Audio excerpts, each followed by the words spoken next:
자, 우리 함께 온 땅의 주인 함께 찬양하시겠습니다.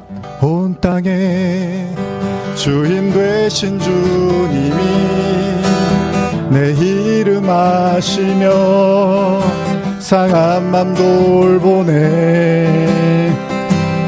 어둠을 밝히시는 새벽별 방황하는 내 맘 주의 길 비추시네. 나로 인함이 아닌 주가 행하신 일로 나의 행함이 아닌 오직 주를 위하여 나는 오늘 피었다 지는 이름 없는 꽃과 같네. 바다에 있는 파도 안개와 같지만 주는 나를 붙드시고 부르짖음 들으시며 날 귀하다 하시네. 주님은 나의 죄를 보시고 사랑의 눈으로 날 일으키시네. 바다를 잠잠하게 하시듯 내 영혼의 폭풍 고요케 하시네. 나로 인함이 아닌 주가 행하신 일로 나의 행함이 아닌 오직 주로 인하여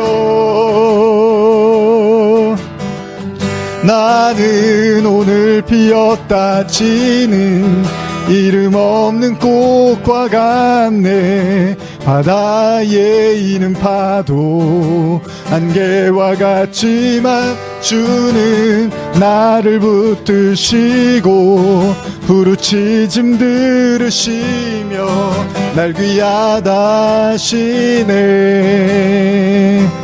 주님은 나의 죄를 보시고 사랑의 눈으로 날 일으키시네.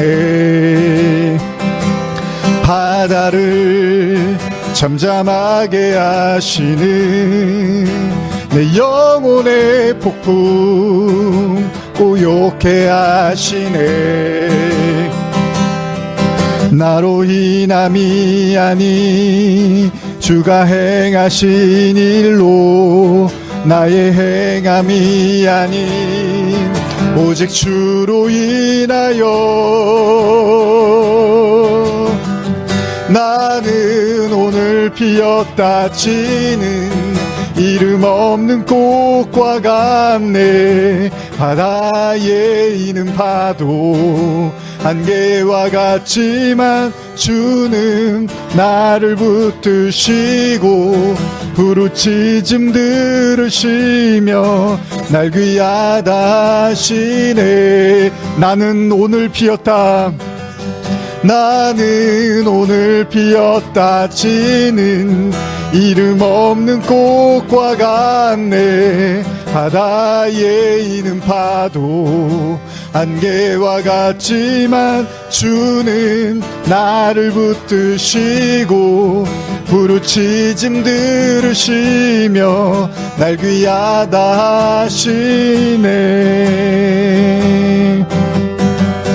나는 오늘 피었다 지는 이름 없는 꽃과 같네.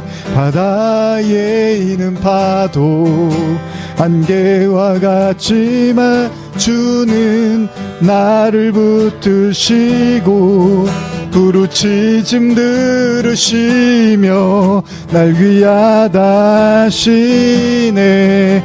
우리 마지막으로 나는 오늘 피었다 지는 이름 없는 꽃과 같네. 바다에 있는 파도 안개와 같지만 주는 나를 붙드시고 부르 부르짖음 들으시며 날 귀하다 하시네.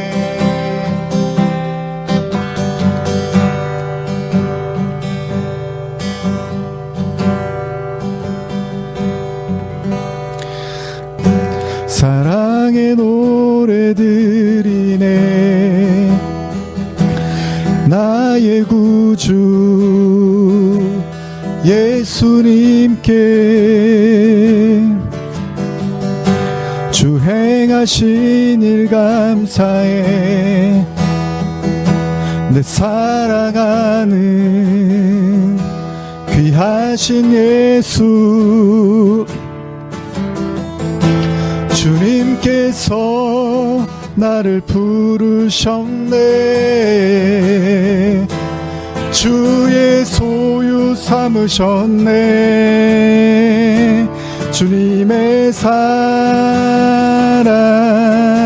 품에, 주의 사랑의 품에 잠잠하게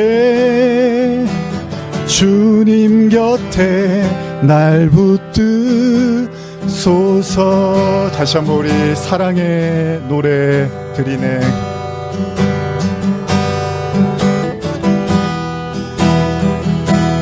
나의 구주 예수님께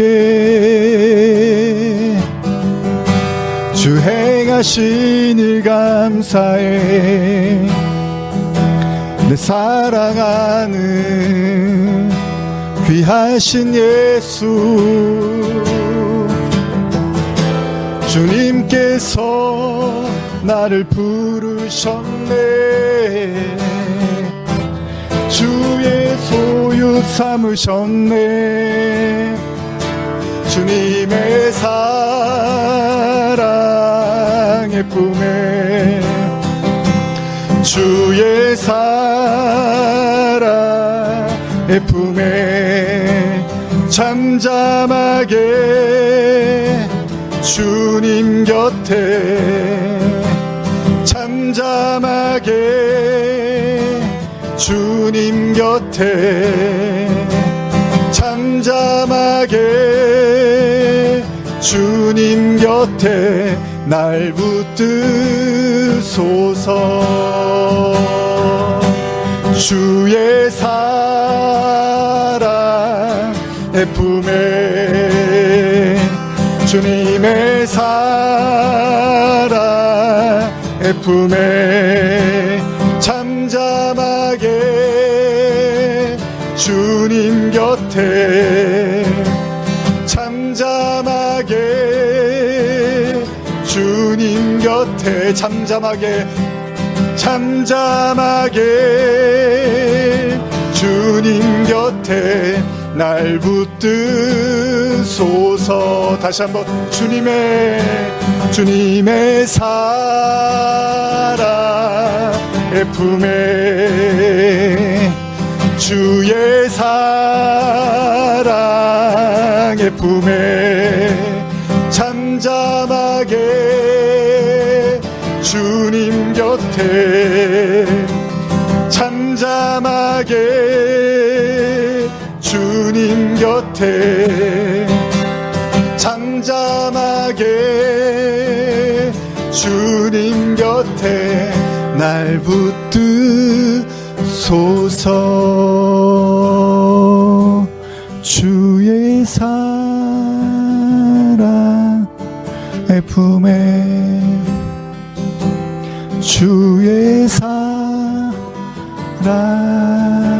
품에 잠잠하게 주님 곁에, 잠잠하게 주님 곁에, 잠잠하게 주님 곁에 날 붙드소서. 우리 이 시간에 같이 마음을 모아서 하나님 오늘 내 마음속에 임해주시고 내게 하나님의 말씀과 또 하나님의 뜻을 깨닫는 시간 되게 하시고, 무엇보다 지쳤던 내 마음 주님께서 새 힘 주시고, 또 건강도, 또 모든 계획도, 사업도, 학업도 주님께서 도와주시고 인도해 달라고 우리 함께 기도하시겠습니다.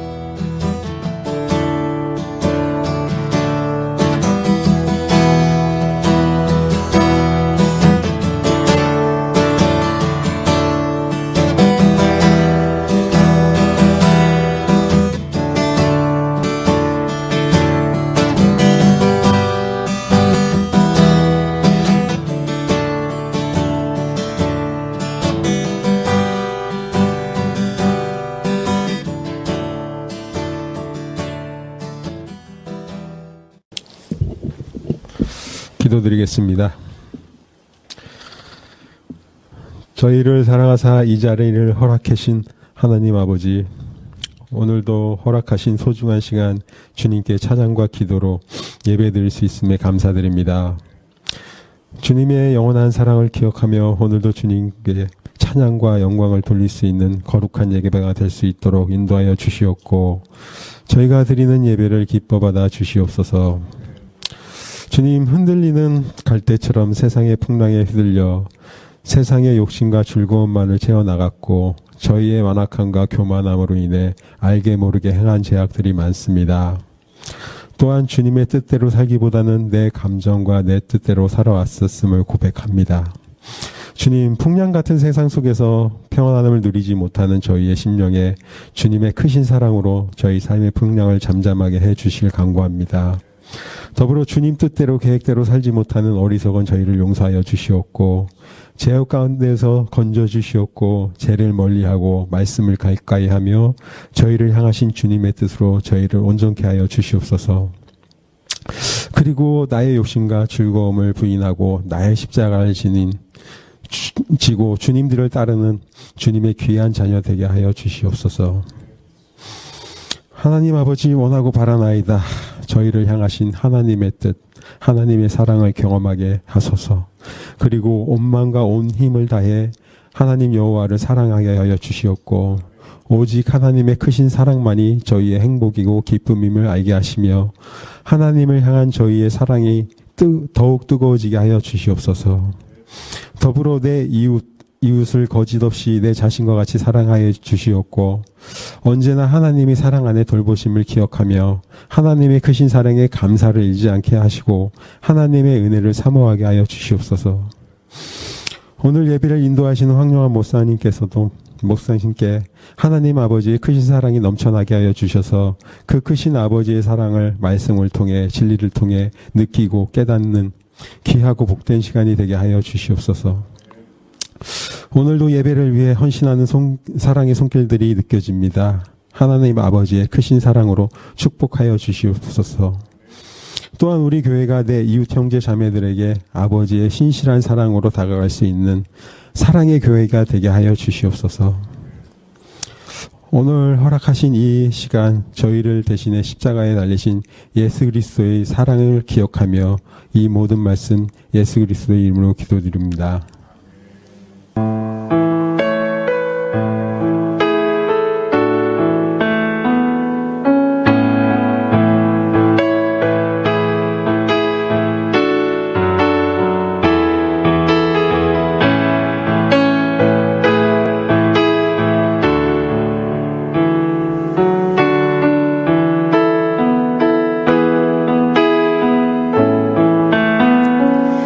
자, 그러면 오늘 말씀, 우리가 예전에 나눴던 말씀인데 아브라함의 99세 때라는 제목으로 새롭게 또 말씀을 나누고 있습니다.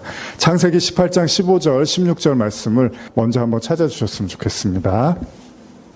아브라함이 99세 때 오늘 세 번째 시간인데, 지난 두 번째 시간에 저희가 녹화 파일이 좀 음성이 좋지 못해서 업로드는 하지 못했는데, 그래서 세 번째 오늘 말씀인데 두 번째 시간에 했던 이야기들 조금 걸쳐서 같이 나누고, 온라인을 통해서 또 말씀 들으시는 분들에게 또 함께 또 말씀을 나누고자 합니다. 아브라함이 99세 때 어떤 일이 있었는지를 또 계속해서 나눠보겠습니다. 창세기 18장 15절에서 16절까지의 말씀을 우리 한번 같이 읽어보겠습니다. 시작. 사라가 두려워서 부인하여 이르되 내가 웃지 아니하였나이다. 이르시되 아니라 내가 웃었느니라. 그 사람들이 거기서 일어나서 소돔으로 향하고 아브라함은 그들을 전송하러 함께 나가니라. 자, 우리 지난 시간에 나눈 것처럼 아브라함이 99세 때, 그러니까 하나님에 대한 이제 약속이라든지 하나님의 언약 이런 것들을 다 잊어버리고 이제 더 이상 하나님께 아무것도 기대할 것이 없다고 생각했던 그 99세의 시점에 하나님이 아브라함에게 나타나셨습니다. 그리고 언약을 이루시겠다고 했고 아브라함뿐만 아니라 이제 사라에게도 하나님께서 동일하게 말씀을 하셨죠. 근데 아브라함과 사라의 모두의 그 반응이 있었는데 그게 뭐냐면 웃었다라는 거죠. 비웃었다는 것입니다. 아브라함이나 사라나 이제 더 이상 하나님께 기대할 게 없다는 생각이 이제 확고해지고 있었던 거죠. 여러분, 믿음이라는 거는 당장 보이지는 않지만 하나님이 예비하고 작정하신 그 무언가가 있다는 것을 믿고 기다리는 걸 우리가 믿음이라고 하잖아요. 그래서 우리말 중에 이런 말이 있죠. 끝날 때까지 다 끝난 게 아니다라는 말이 있습니다.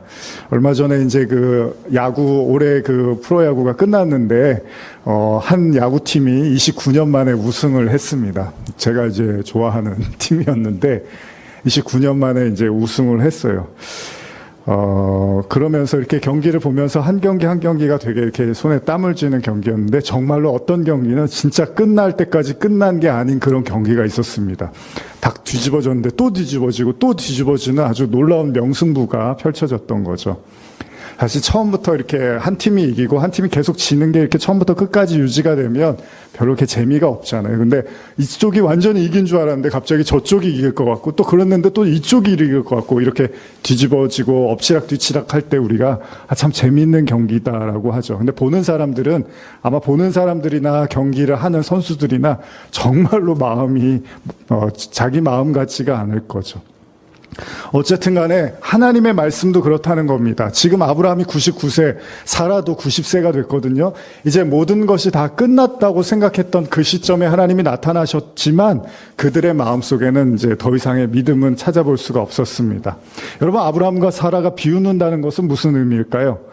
그들에게는 더 이상 하나님에 대한 기대가 없다는 얘기입니다. 여러분, 기도하지 않는 이유 중에 하나가 기대감이 없어지면 기도하지 않게 됩니다. 그러니까 기도하지 않는다는 건 사실 어떤 의미에서 뭐 게으르거나 아니면 뭐 시간이 너무 없어서 바쁘거나 이럴 수도 있지만 하나님에 대한 어떤 기대감이 상실이 되면 하나님께 더 이상 기도해야 될 필요성을 못 느낄 수도 있다는 거죠. 차라리 그들이 좀 젊었더라면, 아직 조금 뭔가 아이를 낳을 수 있는 어떤 그런 상황이었다면 하나님의 어떤 말씀을 할 때 솔깃할 수도 있을 거예요. 그러나 현실적으로도 이제 너무나 나이가 많이 들어버린 상황이었기 때문에 더 이상 하나님의 말씀에 귀를 기울일 수가 없었다는 겁니다. 여러분, 대부분 사람들이요 믿음을 이야기하지만 또 한편으로 보면 인간의 정황에 비추어서 하나님의 말씀을 판단하려고 하는 경향이 있다는 거죠. 무슨 말이냐면 이루어질 만한 상황에서 하나님이 그런 말씀을 하시면 그걸 믿을 수는 있어요. 그런데 이루어질 수 없는 상황에서 그런 말씀을 하시면 사실은 믿어지지 않는다는 거잖아요. 무슨 얘기냐면 엄밀히 말하면 그거는 믿음이라기보다는 현실적인 상황에 비추어서 자신의 판단을 가지고 일종의 신념으로 가질 수도 있다는 것입니다. 이것이 그 아브라함과 사라가 하나님 앞에서 비웃은 이유이기도 한데요. 지난 25년의 결과, 이 결과물이 비웃음이었습니다. 비웃는다는 건 뭐죠? 재고할 가치가 없다는 겁니다. 마치 이 부부는 어른이 된 것 같고 하나님은 철없는 어린아이가 된 것 같아요.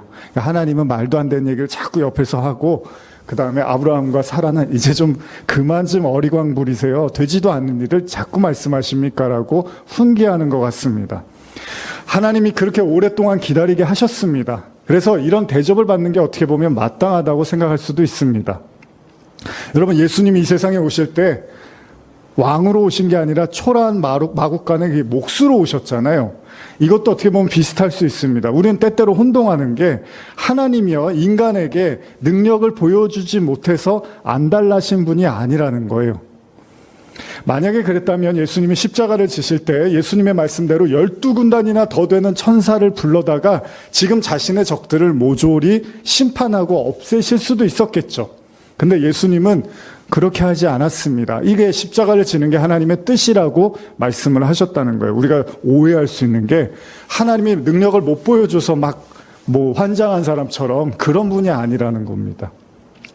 사실 지금 아브라함과 사라 앞에서 가장 초라해진 존재는 다름 아닌 하나님입니다. 그 이유는 그가 능력을 바로 사용하지 않았기 때문입니다. 만약에 아브라함과 사라가 원할 때마다 즉각 반응해 주시고 하나님의 어떤 응답과 기적을 나타내 주셨다면 아브라함과 사라가 이렇게 비웃지는 않았겠죠. 그들은 하나님이 무슨 말씀을 하시더라도 믿었을 거예요. 비웃는다는 건 상상도 할 수 없는 이야기입니다. 근데 왜 하나님이 이런 선택을 하시냐는 거예요. 왜 스스로 초라한 자리에 서시냐는 거예요. 아니 지금 비웃고 있다니까. 25년 동안 하나님을 믿고 하나님이 인도한 그 사람들이 하나님의 말씀을 듣더니 비웃고 있습니다. 그러면 이 정도 되면 하나님이 기분 나빠서라도 빨리 기적을 일으키시면 되잖아요. 그런데 하나님이 그렇게 하시지 않는다는 거예요. 그러니까 우리가 오해할 수 있는 게 우리가 사실 믿음이 없고 힘들 때 이렇게 자꾸 하나님에 대한 신뢰가 떨어지잖아요. 그럴 때 하나님이 한번 빵 하고 큰 기적을 보여주시면 우리도 바로 하나님을 믿을 수 있을 것 같고 쫓을 수가 있을 것 같잖아요. 그럼에도 불구하고 하나님이 그렇게 하지 않는다는 건 믿음은 다른 차원의 이야기라는 걸 수도 있죠. 그렇죠? 내가 배가 고프고 경제적으로 어렵고 힘들면 바로 하나님이 누군가 나에게 나타나서 큰 돈을 주시고 내 건강을 해결해 주시고 이러면은 우리가 얼마나 하나님을 열심히 믿겠습니까? 감사하고 따를 수 있을 거 아니에요. 근데 하나님이 그렇게 하지 않는다는 건 믿음이라는 게 우리가 생각하는 단순한 그런 차원의 문제는 아니라는 거잖아요. 예를 들면 욥기에서 욥이 고난을 받은 이유는 하나님을 안 믿어서가 아니라 하나님을 믿었기 때문에 고난을 받았다는 거예요. 욥이 하나님을 몰랐으면 그런 고난을 받을 필요가 없었습니다. 근데 욥이 하나님을 알고 경외하는 자로서 의로운 자로 사는데 그래서 하나님이 그에게 고난을 주시기도 한다는 거예요. 그러니까 우리가 생각하는 믿음하고 하나님이 생각하는 믿음이 완전히 다른 차원의 문제일 수도 있다는 거죠. 요한복음 11장에 보면은 나사로 이야기, 죽은 나사로를 부활하게 하시는 예수님의 이야기가 나오는데 여기서도 예수님이 죽은 나사로를 찾아가시는 그 시점이 이미 오누이들이 자신의 그 오라버니가 아파서 죽게 됐다고 사람을 보냈을 때 예수님이 침묵하신단 말이에요. 죽게 됐어? 내가 사랑하는 나사로가? 그러면 바로 한 걸음에 쫓아가서 나사로를 살려주면 되는데 예수님이 어떻게 하시죠? 죽을 때까지 기다려요. 그리고 나서 죽은 다음에 예수님이 그 나사로의 무덤 앞에 서서 또 우세요. 그래서 사람들이 아니 그럼 그렇게 슬프시면 빨리 오셔서 고쳐줬어야죠. 죽기 전에 살려주셨어야죠. 아니 죽은 다음에 오셔놓고 왜 눈물을 흘리세요? 이런 생각을 하게 되는 거죠. 근데 예수님이 계속 오셔서 뭐라 하냐면 내가 살려낼 거야 이런 말씀을 하시는데 사람들이 들리지가 않아요. 아니 죽었으니까 끝난 거죠. 그래요. 나중에 언젠가 천국에서 다시 살아나겠죠. 사람들이 이렇게 반응하는데 예수님은 아니에요. 지금 내가 살려낼 거야. 이렇게 말씀을 하시는데 아무도 거기 믿는 사람이 없었다는 거예요. 사실 우리가 믿음을 가진다는 게 한번 생각해 볼 필요가 있습니다. 예수님이 제자들에게 그런 말씀하셔서 나사로는 죽은 게 아니라 잠들었다 이런 말씀을 하세요. 예수님은 나사로가 죽기를 기다리셨고 그 오누이들은 마리아와 마르다는 나사로가 죽기 전에 예수님이 오기를 바랬다는 거죠.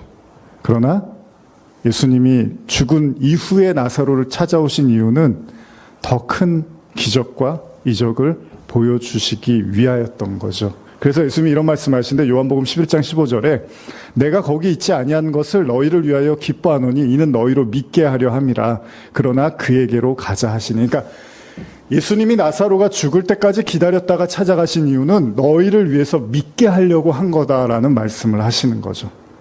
그러니까 여러분 믿음이라는 건 단지 우리가 원하고 바라는 것을 하나님을 통해서 얻어내는 것으로만 이해할 문제가 아니라는 겁니다. 물론 부정할 수는 없습니다. 우리 모두도 다 기도 제목이 있습니다. 우리 삶에는 너무나 많은 도움이 필요합니다. 그래서 우리는 기도할 수밖에 없습니다. 그런데 하나님께서 이것을 바로바로 처리해 주시지 않는 이유, 그건 하나님이 더 찬양을 받고 더 경배를 받고 더 높임을 받으려면 바로바로 응답을 해주시면 좋겠지만 하나님이 원하는 찬양과 경배도 그런 게 아니라는 거잖아요. 그러면 지난주에 어느 집사님한테 이런 일이 있었대요. 이번 주에 이런 일이 있었대요. 하나님을 찬양합시다. 물론 그것도 나쁜 일은 아닌데 정말 하나님이 그걸 원하시는 분이면 지금 여러분들이 갖고 있는 모든 문제를 바로바로 해결해 주셔야 될 거 아니에요. 그런데 하나님은 거기에 포커스가 있는 게 아니라는 거잖아요. 그러니까 지금 오늘 본문도 보시면 아브라함과 사라한테는 지금 다 끝난 이야기예요. 지난 이야기예요. 과거예요. 그 어떤 힘으로도 어떤 능력으로도 더 이상 하나님의 언약이 성취되는 것은 불가능한 일이라고 생각되는 그 지점에서 이제 인간이 더 이상 가능성을 논할 수 없고 거기서 하나님이 우리에게 믿음을 주려고 해도 도저히 믿음이 비집고 들어설 어떤 생각과 마음도 없는 그 지점에서 하나님이 일을 시작하신다는 겁니다. 그러니까 다시 보면 여러분, 하나님의 믿음의 시작은 어쩌면 여러분들의 완전한 불신앙에서부터 출발되는지도 몰라요. 어떤 경우에는 우리가 내 믿음이 너를 구원하였노라 이런 말씀을 하시잖아요, 예수님이. 근데 지금 아브라함과 사라 이야기를 보면 완전히 이제 못 믿는 상태까지 와버리니까 여기서 하나님이 일을 시작하시더라는 겁니다. 창세기 18장 15절 여러분들이 읽으신 사라가 두려워하여 부인하여 이르되 내가 웃지 아니하였나이다 이르시되 아니라 네가 웃었나이다. 하나님이 말씀하신 너 웃었잖아. 너 안 믿고 있잖아. 근데 재밌는 게 뭐냐면 16절에 그러고 나서 하나님이 그 사람들이 거기서 일어나서 소돔으로 향하고 아브라함은 그들을 전송하러 함께 나가니라. 오늘 이제 본문이기도 한데 이 아브라함과 사라의 비웃음 이후에 하나님께서 느닷없이요. 99세에 하나님이 언약을 주시고 일으키겠다고 하셨으면 이제 무슨 이야기가 나와야 되죠? 아이를 주시면 되잖아요. 근데 느닷없이 소돔과 고모라 이야기가 등장을 하고 있어요. 그러니까 또 뜸을 들이시는 것 같은 느낌을 받는 거죠. 한번 읽어볼까요? 17절에서 19절입니다. 시작. 여호와께서 이르시되 내가 하려는 것을 아브라함에게 숨기겠느냐? 아브라함은 강대한 나라가 되고 천하 만민은 그로 말미암아 복을 받게 될 것이 아니냐? 내가 그로 자식과 권속에게 명하여 여호와의 도를 지켜 의와 공도를 행하게 하려고 그를 택하였나니 이는 나 여호와가 아브라함에게 대하여 말한 일을 이루려 함이니라. 하나님의 언약에 대해서 아브라함도 사라도 싸늘한 비웃음을 지었지만 하나님은 언약을 확인시켜 줍니다. 여러분, 하나님의 언약은 바뀌지가 않는다는 거예요. 여러분들이 하나님의 성도면 하나님의 언약은 바뀌는 일은 없습니다. 우리가 아무리 비웃고요, 아무리 비난하고 아무리 무시하고 조롱해도요, 하나님의 언약은 바뀌는 일은 없습니다. 결국 하나님께서 약속하신 그 일은 일어날 거예요. 그런데 갑자기 소돔과 고모라 이야기가 왜 등장하느냐?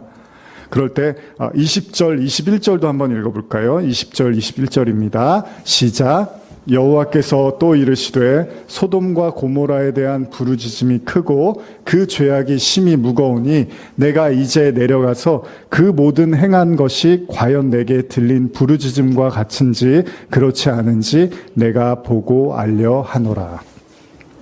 하나님은 아브라함에게 자신이 하는 일이 숨길 이유가 뭐가 있겠냐고 말씀하시면서 소돔과 고모라의 죄악이 크다라는 말씀을 하십니다. 그리고 그리로 가시겠다고 말씀을 하십니다. 여러분, 소돔과 고모라에는 아브라함의 조카 롯이 살고 있었습니다. 아마도 그 땅에 대한 심판을 언급하는 듯한 하나님의 말씀을 들은 아브라함은 순간 크게 당황을 했을 거예요. 이를 들은 아브라함이 이제 즉각 하나님께 반응을 하는데 이게 이제 오늘 어떻게 보면 나눠야 될 중요한 내용인데요. 아브라함이 하나님의 심판을 도저히 이해할 수가 없습니다. 그래서 23절부터 25절까지 그런 내용인데요. 이것도 한번 읽어보겠습니다. 아브라함이 가까이 나와 이르되 주께서 의인을 악인과 함께 멸하러 하시나이까 그 성 중에 의인 50명이 있을지라도 주께서 그곳을 멸하시고 그 50의인을 위하여 용서하지 아니하시리이까 주께서 이같이 하사 의인을 악인과 함께 죽이심은 부당하오며 의인과 악인을 같이 하심도 부당하니이다. 세상을 심판하시는 이가 정의를 행하실 것이 아니니까. 자, 소돔과 고모르에 대한 심판을 들은 아브라함이 도저히 하나님에 대한 이해를 할 수가 없습니다. 여러분, 당시 소돔과 고모라의 인구수를 정확하게 예측할 수는 없지만 그들 중에 아브라함이 하나님께 그 말씀을 듣고 제시한 50명, 그러니까 정말로 선한 사람 50명이 만일 그곳에 존재하고 있다면 그 사람을 봐서라도 심판을 유보해야 되는 게 아닙니까? 라고 하나님께 요청을 하고 있습니다. 어떻게 악인들 때문에 선인들이 같이 심판을 받는 이런 일이 있어서는 절대 안 된다는 거죠. 자, 아브라함이 이렇게 말하는 이유가 뭘까요?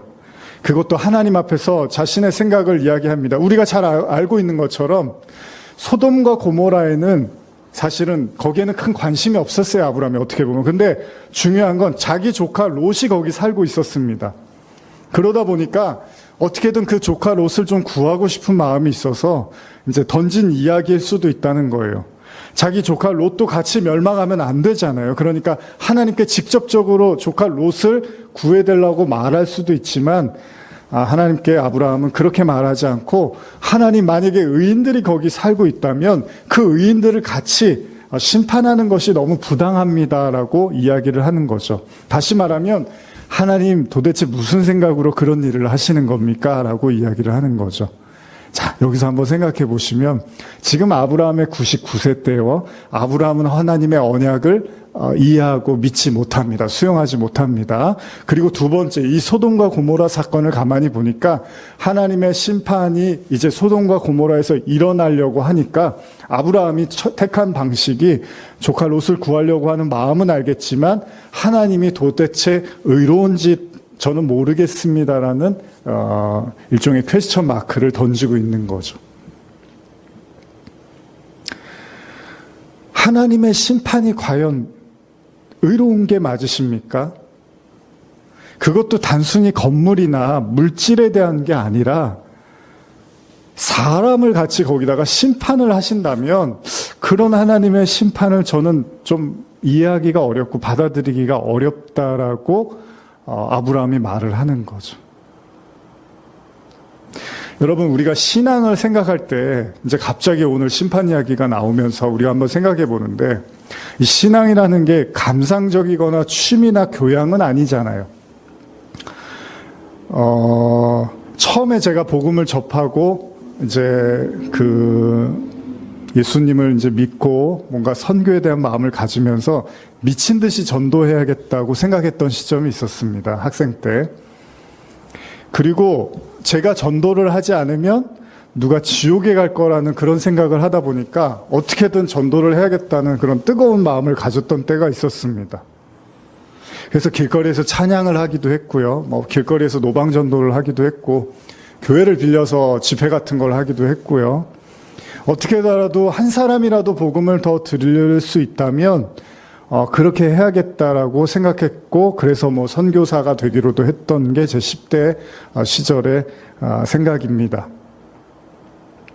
여러분, 만약에 정말로 어떤 영생이라는 게 있고 동일하게 멸망이라는 게 존재한다면 그걸 피상적으로 이해하고 받아들이는 거는 좀 어렵겠죠. 그러니까 영원한 어떤 형벌이 존재하고 영원한 생명이 존재한다면 자다가도 몸서리 쳐지는 일이 아닐까요? 물론 죽은 사람은 말이 없습니다. 지금 우리가 신앙생활을 하고 있지만 죽음 이후에 다가오는 천국이나 영원한 지옥, 심판 이런 게 어떤 형태로 우리에게 임하는지 우리가 다 자세하게 알 수는 없습니다. 다만 우리가 추측하는 건 하나님의 나라라는 건 무척이나 자유롭고 기쁘고 행복할 것이고, 또 영원한 심판이라는 건 말 그대로 영원한 괴로움과 죽음이 존재한다라고 생각하는 거죠. 자, 우리가 좋던 싫던 간에 성경은 생명과 죽음, 심판을 이야기를 하고 있습니다. 그래서 제가 이제 가끔 말씀드리는 건데, 이제 신학교 때 제가 선교학과를 이제 공부를 하면서 이 버스를 타고 학교를 가면은 지하철이나 버스를 타고 가면 그런 생각을 했어요. 제가 지금 하나님을 전하려고 이렇게 공부를 하러 가는 건데 이 안에 버스 안에 지하철 안에 타고 있는 이 사람들한테 난 왜 복음을 전하고 있지 않지? 왜 난 침묵하고 있지? 그러면서 학교를 오가면서 그런 아이러니를 이제 제 스스로 느끼면서 나는 왜 이러고 있지? 공부한다고 하나님 전한다고 하면서 왜 이 사람들한테는 난 아무 말도 하지 않지? 이런 생각을 했던 기억이 납니다.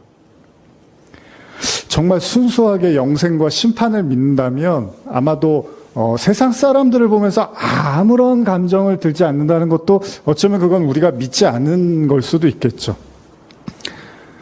예전에 이제 제가 가끔 여러분들한테 던졌던 질문이기도 했는데, 만약에 여러분들이 천국에 갔어요. 근데 정말 여러분들이 좋아하고 사랑하는 사람이 거기 없대요. 왜 없어요? 그랬더니 그 사람은 여기 못 왔다. 그랬다면 여러분들한테 그곳이 천국일 수 있을까요?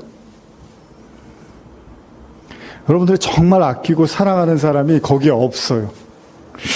그러면 거기가 천국에서 맨날 그 사람 생각하고, 아유, 그 사람도 천국 왔어야 되는데, 왜 나만 와갖고, 그러면 차라리 지옥에 보내줄까? 그러면, 그건 또. 물론, 천국이 그런 차원은 아니겠죠. 그러면 큰일 납니다. 그럼 천국에 있는 사람들이 다 마음이 뭔가 불편해요. 있으면서도. 그러니까 그런 곳은 아니겠죠. 근데 어쨌든 간에 우리가 영생과 심판을 생각한다면 죽음 이후에 대한 시간을 분명히 진지하게 생각해 볼 필요가 있겠죠. 오래전에 제가 하나님의 선택 혹은 하나님의 택하심 이런 말씀들을 이제 뭐 최근에도 그렇고 많이 나누고 있는데, 구원받은 자들은 하나님이 택하셔서 구원을 받는다면 구원받지 못하는 자들은 하나님께서 택하지 않은 거니까 그들의 죄를 물을 수 없다고 말하는 사람들이 있습니다. 물론 어찌 보면 충분히 그렇게 생각할 수도 있습니다. 근데 우리가 한 가지 간과할 수 없는 건, 인간이 이미 원죄라는 것을 통해서 사실 하나님과 다 끊어진 상태에 있다라는 것을 우리가 잊지는 말아야 됩니다. 만약 여러분과 제가 우리가 소위 일반적으로 생각하는 죽음 이후에, 그러니까 제가 가끔 그런 질문을 던지는데, 자, 여러분과 제가 죽었어요. 그래서 천국 문에 딱 갔는데 심판을 받는데, 예를 들면 자, 하나님께서 너는 구원받을 충분한 자격이 있어. 그래서 천국에 들어가라 했어요. 근데 갑자기 저한테 너 네가 구원받을 줄 알았지? 너는 아니야. 그러셔요. 만약에 하나님이. 예? 저 이 정도면 구원받는 거 아니었어요? 지난주에 제가 어떤 이제 가까운 교회 아는 분이 전도사님이 설교를 하시는데 듣는데, 뭐 그런 이제 뭐 마라나타 이런 설교를 하시다가 그런 말씀하시더라고요. 자기는 뭐 마지막 때가 돼서 주님이 와도 사실 두렵대요. 왜 그러냐면 주님이 오셨는데 나는 해당이 안 되는 사람이면 어떨까, 그런 생각에 두려움을 가지고 있다 그러면서 이제 그런 설교를 하셨어요. 깨어 있어야 된다 뭐 그런 말씀을 하신 거죠. 자, 그런데 만약에 여러분과 제가 이렇게 하나님 앞에 섰는데 저한테 너는 아니야, 미안한데 너는 천국은 아니다 라고 하면 어떡하죠? 그럼 어떻게 해요? 싸워요? 저는 가야죠. 다른 사람은 아니어도 저는 가야죠. 제가 설교를 얼마나 열심히 했는데, 제 기도를 얼마나 많이 했습니까? 미안해. 근데 너는 아니야. 이런 생각을 저는 10년 전부터 아주 오랫동안 깊은 묵상을 해왔습니다.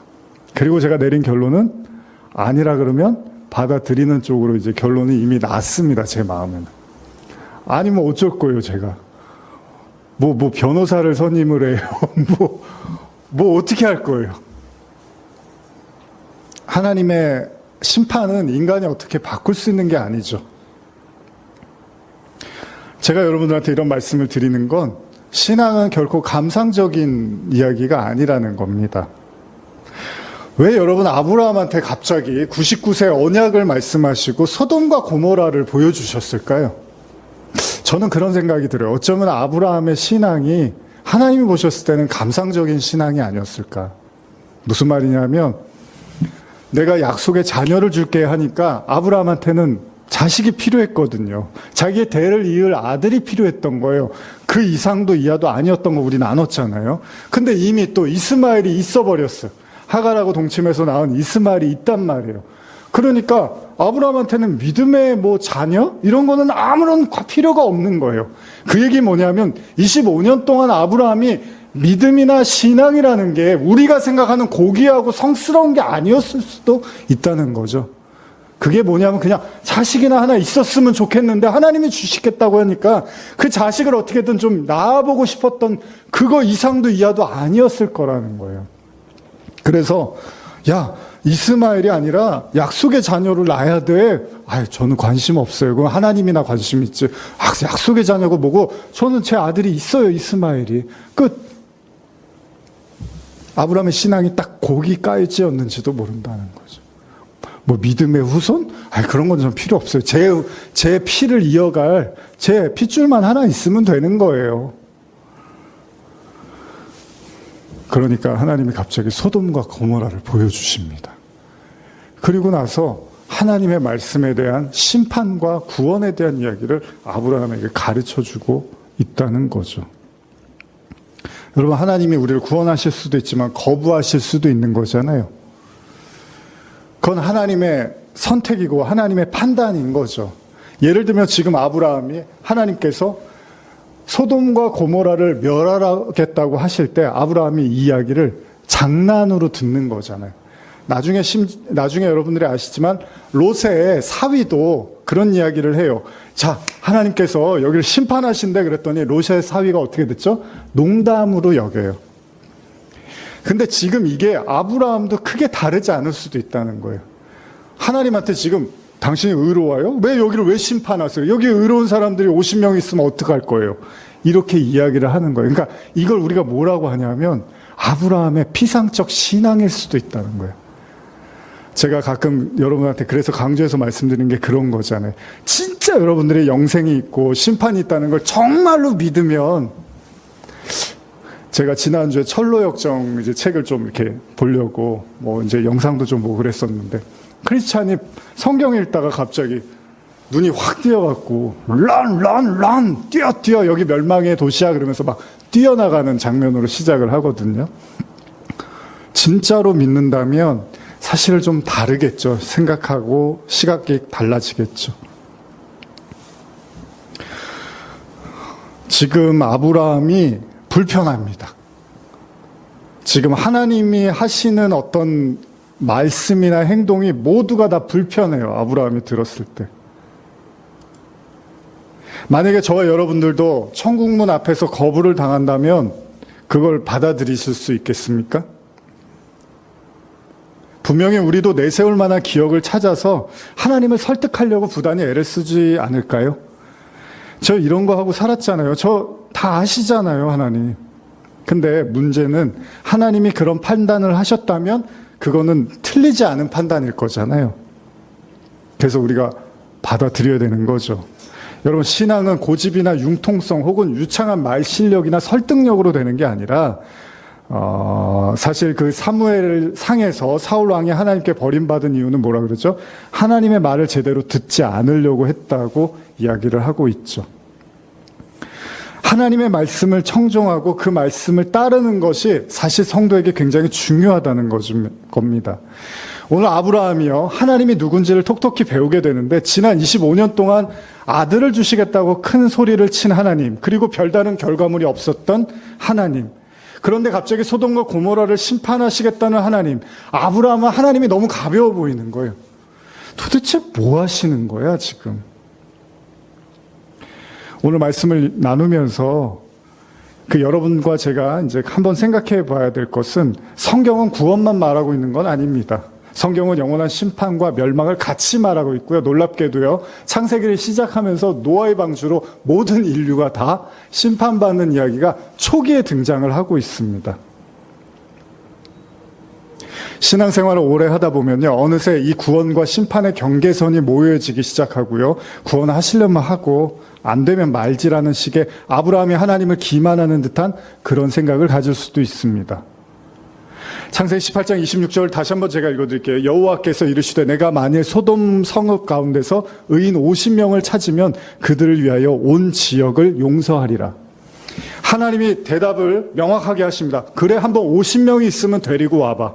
그러면 내가 멸망하지 않고 용서하겠다라고 말씀을 하십니다. 문제는 뭡니까? 아브라함이 생각했을 때 왠지 자기의 생각이 틀렸던 것 같은 그런 확신이 들기 시작한다는 겁니다. 창세기 18장 27절에서 28절도 한번 읽어볼까요? 시작. 아브라함이 대답하여 이르되 나는 티끌이나 재와 같사오나 감히 주께 아르나이다. 50의인 중에 5명이 부족하다면 그 5명이 부족함으로 말미암아 온 성읍을 멸하시리이까 이르시되 내가 거기서 45명을 찾으면 멸하지 아니하리라. 45명까지 이제 흥정이 붙기 시작합니다. 요상한 방식으로 아브라함이 하나님을 설득을 합니다. 자, 50명이요? 그거는 좀 힘들어. 그럼 45명이면 어떻겠습니까? 그래, 그럼 한번 또 찾아와 보라고 하나님이 말씀을 하십니다. 이 시장에서 흥정하듯한 아브라함과 이 하나님의 대화가 결국 40명, 30명, 20명이라는 숫자를 오가게 됩니다. 결국 32절도 한번 읽어볼까요? 시작. 아브라함이 또 이르시되 주는 노하지 마옵소서 내가 이번만 더 아르리이다. 거기서 10명을 찾으면 어찌하려 하시나이까 이르시되 내가 10명으로 말미암아 멸하지 아니하리라. 결국 아브라함이 50명에서 10명까지 줄어들게 됩니다. 문제는 그가 하나님과 흥정 아닌 흥정을 벌이면서 느끼는 게 있는데 뭘 느끼는 거죠?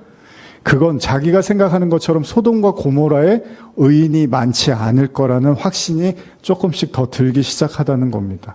결국 마지막 숫자 10명을 제안을 하는데 하나님은 똑같이 대답을 하십니다. 그 이야기는 뭐죠? 아브라함이 그 이후에 19, 87, 65, 4, 3, 2, 1 제시를 했어도 거기도 의인이 없다는 얘기잖아요. 분명한 사실은 소돔과 고모라에 의인 10명이 없었다는 얘기고, 그리고 하나님은 10명이라도 찾아올 수 있으면 거기를 멸하지 않겠다고 말씀하십니다. 자, 우리가 잘 아는 이야기지만 이 이야기를 왜 시작했죠, 아브라함이? 왜 하나님과 이런 흥정을 시작했죠? 자기 조카 롯 때문에 그런 거였습니다. 자기 조카 롯이 거기서 심판을 받을 것에 대한 두려움 때문에 아브라함은 하나님과 흥정하기 시작했던 거죠. 여러분, 참 무서운 내용이기도 합니다. 이 소돔과 고모라 얘기. 사실 그 전에 제가 앞에 말씀드렸던 노아의 방주에서도 굉장히 충격적인 심판이 나옵니다. 이 세상에 모두가 다 심판을 받고 몇 명이 살아나냐 하면 8명만 살아납니다. 그래서 베드로전서 3장 20절에 이런 말씀이 있는데, 그들은 전에 노아의 날 방주를 준비할 동안 하나님이 오래 참고 기다리실 때에 복종하지 아니하던 자들이라. 방주에서 물로 말미암아 구원을 얻은 자가 몇 명뿐이니 겨우 8명이다. 여러분, 이 세상에 있는 모든 사람들이 다 심판받고 살아남은 사람이 8명이라고 지금 베드로전서 베드로 기자가 쓰고 있습니다. 그러니까 그 얘기는 뭐예요? 구원받은 사람이 거의 없다는 얘기입니다.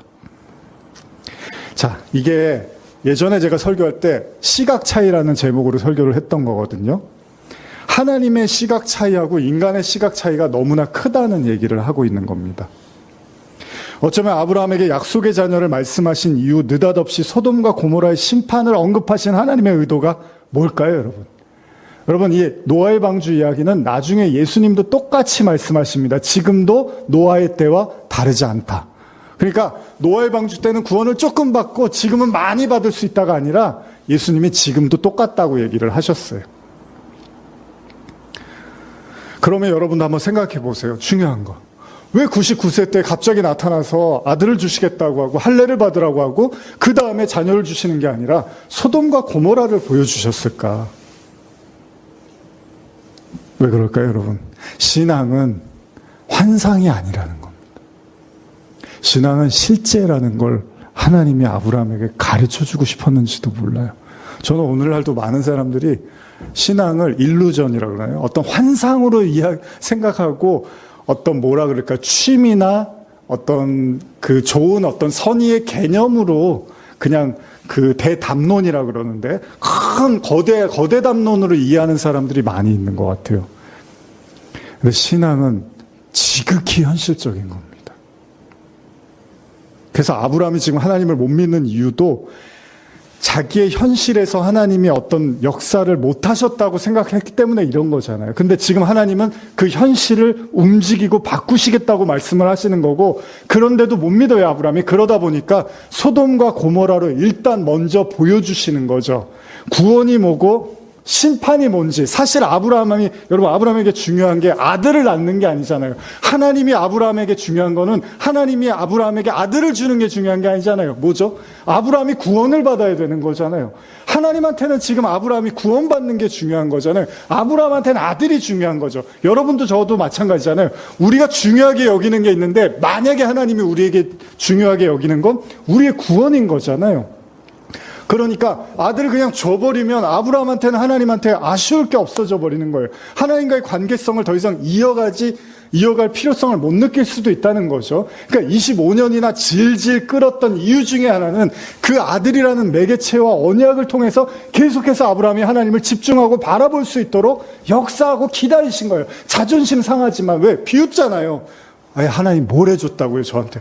비웃고 있는데도 하나님이 그걸 참고 계시는 거예요. 왜냐하면 네가 진짜로 주목해야 될 나와의 그 관계를 통한 하나님의 구원을 위해서 하나님이 그 약속을 계속해서 기다려갖고 인내하고 계셨다고도 볼 수 있다는 거죠. 왜요? 우리는 우리가 원하는 걸 얻게 되면 그걸로 하나님 찬양하고 영광 돌리면 끝이니까요. 더 이상 깊은 신앙으로 나가려고 하지는 않는단 말이죠.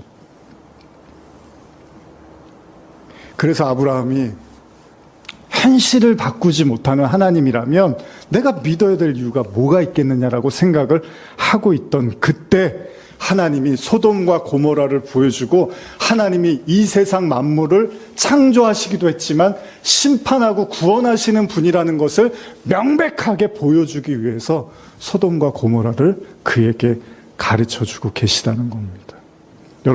여러분들에게도 제가 이제 마무리하려고 하는데 여러분들에게도 분명하게 한 가지 말씀드리고 싶은 건요. 사실 오늘날 우리 자신도 한번 보면은 많은 크리스찬들이 있잖아요. 근데 어떻게 보면 신앙에 줏대가 없는 것처럼 보이고 우왕좌왕하고 또 함부로 비웃고 쉽게 하나님을 무시해버리기도 하고 자신의 뜻만 고집할 수도 있습니다. 구원에 대해서 무감각한 수많은 크리스찬들을 볼 수도 있습니다. 근데 아브라함도 지금 다르지가 않아요. 지금 이 순간 아브라함의 모습, 99세 때의 아브라함 모습도 전혀 다르지가 않습니다. 우리가 잘 아는 것처럼요, 성경을 통한 하나님의 말씀에는 단 한마디의 농담도 없습니다. 그죠? 하나님은 농담하시는 분이 아니잖아요. 여러분, 제가 의외로 많이 듣는 이야기들 중에 하나가, 권사님이나 신앙생활 오래 하시는 분들이 저한테 어쩌다가 가끔 제가 듣는 이야기가, 죽어봐야지 알지. 그거 천국이 있는지 없는지 어떻게 알아. 이런 얘기 많이 해요. 신앙생활 한다고 병 안 걸려? 사고 안 나? 이런 얘기 되게 많이 해요. 천국은 됐고 이 세상에서나 잘 살았으면 좋겠다라고 그런 얘기 하시는 분들 많아요. 그 권사님들이나 장로님들, 신앙 오래 하신 분들도 그런 얘기 많이 해요. 왜냐하면 아브라함과 같은 생각일 거예요. 현실에서 뭔가 하나님이 정교하고 명확한 일들을 행하신 것 같이 않게 느껴지는 거죠.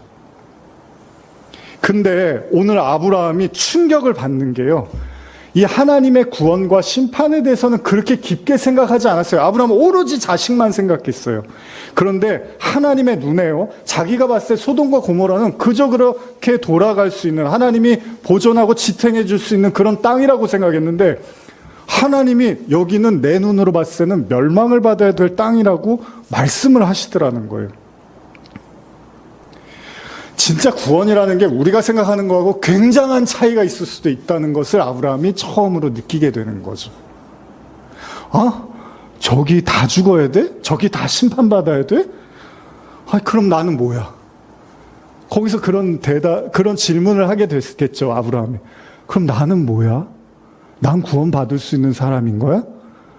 저 땅이 다 의인이 하나도 없다면 그럼 나는 구원받을 수 있는 사람이 맞았던 거야? 라고 한 번도 의심 안 했겠죠. 당연히 하나님 맨날 나타나서 약속하고 언약을 주시니까 자기는 하나님의 축복과 사랑을 받은 사람이라고 생각했는데 저 소돔과 고모라를 하나님이 멸하시겠다고 해버리니까 그럼 나는 뭐야? 이렇게 생각을 하는 거죠. 여러분, 진짜 구원은 우리가 생각하는 것과 다를 수 있습니다. 교회가 많고 성도들이 많고 수많은 설교와 메시지들이 쏟아져 나오고 있습니다. 근데 하나님의 눈으로 오히려 이런 것들이 영적 현실을 가리우게 만들 수도 있다는 겁니다. 또 우리 자신도 그런 생각을 할 수 있겠죠. 여러분, 하나님이요, 아브라함에게는 25년이나 기다리게 하셨는데 소돔과 고모라는 바로 심판하십니다. 무슨 이야기입니까? 굉장히 오래 참으셨다는 얘기죠. 그리고 더 이상 참는 것이 무의미한 시점이 됐다고 아브라함에게 이야기를 꺼내신 겁니다. 어쩌면 지금 우리가 살고 있는 이 세상도 그런지도 몰라요. 하나님 오셨을 때는 오래 참고 기다리고 계시는지도 모릅니다. 그리고 그 소돔과 고모라가 무너지기 전에 하나님은 먼저 아브라함의 그 알량한 생각과 사고를 무너뜨리고 계시는 거죠.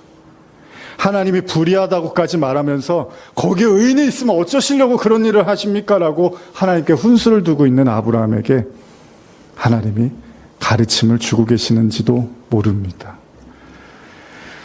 자, 오늘 우리에게 이 말씀을 떠올리며 한번 생각해 봤으면 좋겠습니다. 제가 지난 한 주 동안 그런 생각을 많이 했거든요. 제 아이한테도 그런 이야기를 한 1시간 정도 뭐 이렇게 주거분이 받거니 했는데, 많은 사람들이 신앙을 굉장히 피상적으로 이해하려고 하는 것 같아요. 근데 오늘 여러분이 이 본문 보시고 말씀 들으셨지만 사실 아브라함도 비슷했던 것 같아요.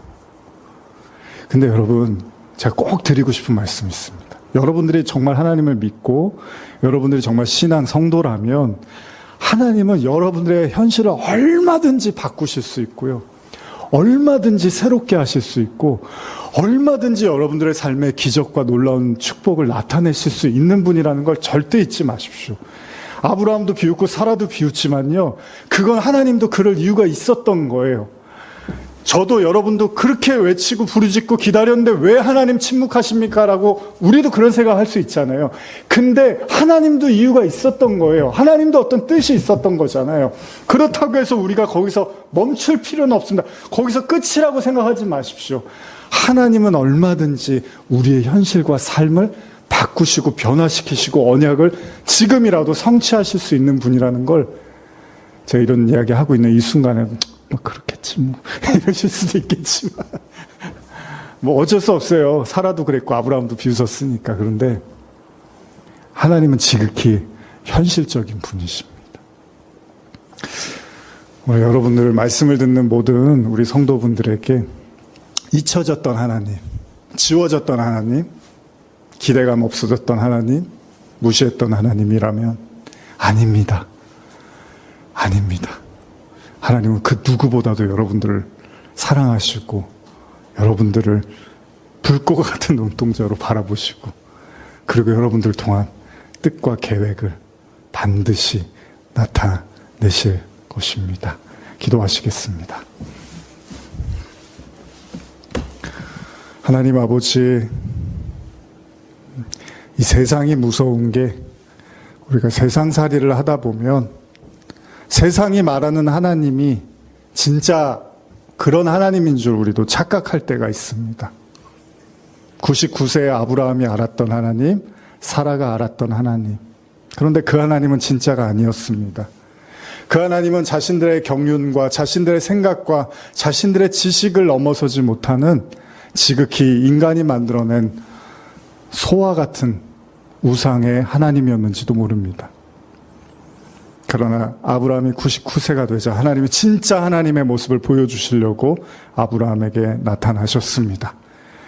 간절히 바라고 원하는 것은 이 말씀을 듣는 우리 모든 성도들에게 그 하나님의 진짜 하나님 되심과 그 얼굴을 나타내셔서 모두가 그 놀라운 하나님의 광채와 그 빛을, 그 기적을, 그 말씀을 삶으로 목도하게 하여 주시옵소서.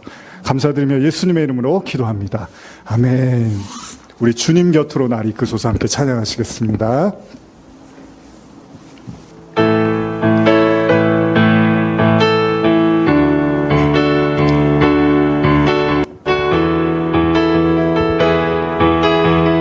말씀을 기억하시면서 주님 곁으로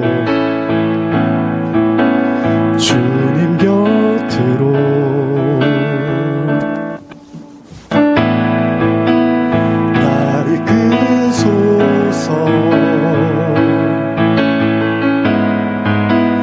내 모든 것 다 드리며 충성 듣기 원하네. 나의 찬송함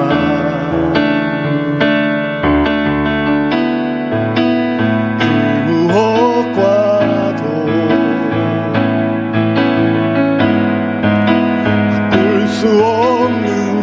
사랑 그 품 안에 난 길을 주님의 길로 인도하소서.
후렴 한 번만 이렇게 부르시면서 다시 한번 우리 말씀을 기억하시면서 이제 여러분들이 하실 수 있는 일이 더 없으면 이제 하나님이 일하시는 겁니다. 이제 우리가 더 이상 할 수 있는 게 없잖아요. 아브라함도 사라도 더 이상 할 수 있는 게 없습니다. 이제 하나님이 일하실 때가 온 겁니다. 그래서 하나님께 모두 맡기며 우리 같이 찬양하겠습니다. 주님만이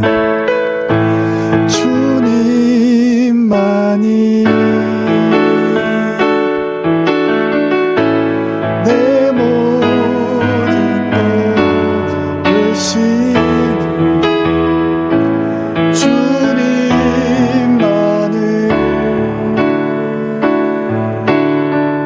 더 알게 우리 한 번만 더 주님만이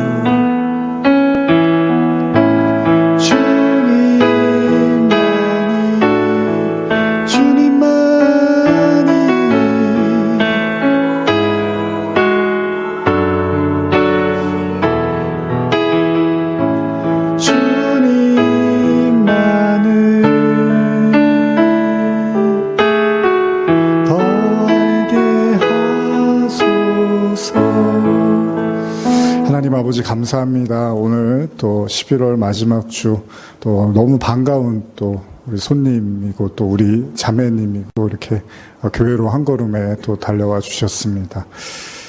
사실 과거, 현재, 미래 어쩌면 성도에게는 시간이 큰 의미가 없을지도 모릅니다. 우리가 기도한다는 건 시간과 공간을 뛰어넘는 하나님과의 교신이기 때문에, 교통이기 때문에 이미 우리는 시공을 초월하는 하나님과 동행하는 자들이기에 과거도 현재도 미래도 주님 앞에서는 더 이상 의미가 없습니다. 지난 1년 전 이곳에서 함께했던, 그러나 또 1년이 지나서 이 자리에서 또 함께하고 있습니다. 바라고 원하는 것은 결국 우리가 모두 또 그 하나님의 영원한 나라에서 또 웃고 즐기며 그 복락을 누릴 그 날도 결코 머지 않았음을 우리는 알고 있습니다. 공간과 환경의 제약 속에서 날마다 시달림 당하고 힘들었던 우리의 삶이지만 오늘 이 순간만큼은 그 영원하시고 시간과 공간에 제약받지 않는 그 하나님의 은혜와 그 하나님의 영으로 우리가 이 모든 것들을 능히 넘어서고 그 안에서 자유와 쉼과 안식을 누리며 진정한 하나님 안에서의 평온을 유지할 수 있도록 우리에게 은혜를 베풀어 주시옵소서. 지금은 우리 주 예수 그리스도의 은혜와 하나님 아버지의 사랑과 성령의 교통하심이 99세의 아브라함이 이제 더 이상 스스로의 힘으로 할 수 있는 것이 아무것도 없다고 판단하는 그 시점, 이제 하나님이 일하실 바로 그때, 그 시점을 목도 눈앞에 두고 있는 바로 그 아브라함과 사라처럼 오늘 우리도 이제 우리의 힘으로 더 이상 할 수 없는 것들이라면 주님 앞에 내어놓고 이제 주님만을 바라보며 기대하며 나아가는 이 자리에 고개 숙인 모든 성도들 머리 위에 지금부터 영원히 함께 있을지어다. 아멘.